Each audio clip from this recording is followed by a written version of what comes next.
In the last lesson, we mentioned how flavor is the total physical experience of wine.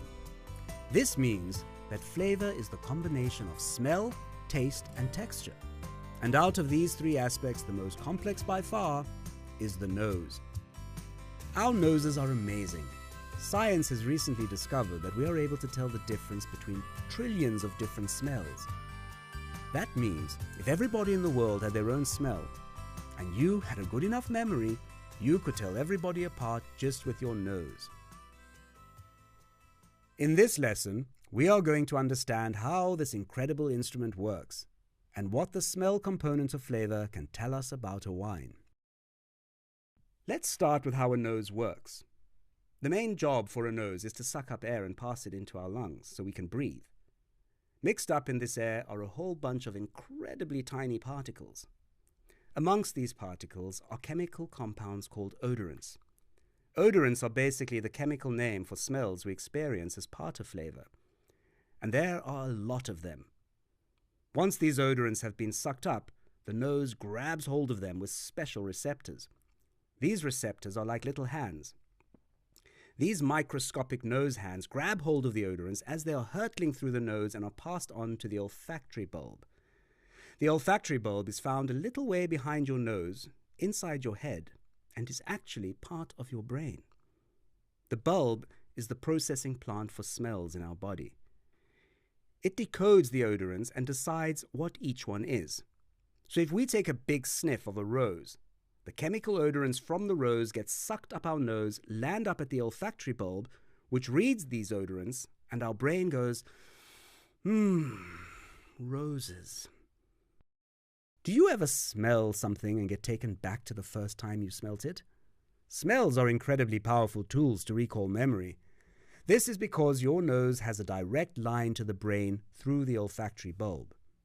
It's a very advanced piece of equipment, and even tiny amounts of odorants are able to be picked up and decoded. Grape juice starts off with lots of different odorants in it. And as wine is made, matured, and bottled, new odorants are created. The end product is a mix of many different odorants which a nose is able to pick up and then decode. If a wine smells of apples, it is because the wine shares similar odorants with apples. Apple flavors have not been added to the wine. These smells form a huge amount of what the flavor of wine is. When you chew on a piece of apple, much of what you think you are tasting, you are really smelling. As we chew, air is forced to the back of our throat where the olfactory bulb grabs hold of the odorants. You can try this the next time you're eating or drinking. As you are chewing, pinch your nose closed, and you will notice how much less flavor you are able to experience.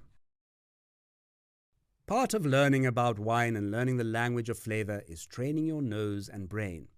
Wherever you go now, you should smell everything. When you are buying fruit and vegetables, pick up each item and smell it. Smell the air, the leaves, your dinner. Smell everything. Nobody starts tasting wine and is able to name all the aromas and tastes straight away. For most people, a wine starts off smelling of wine. It takes practice and training. The more you taste and smell, the easier it will be to identify these aromas and flavors in wine. And as you begin to smell all a wine has to offer you, you will begin to read its story. Everything that affects a wine's flavor is not just its personality, but its history and its biography too. The vines and grapes as they grow will have some impact on the final wine's flavor. The more you train your brain and the more you learn about how wine is made, the better you will be able to read a wine's story. Each compound that you smell is telling you something, what grape it is, where it was grown, and how it was made. Every wine is continually whispering its story to you.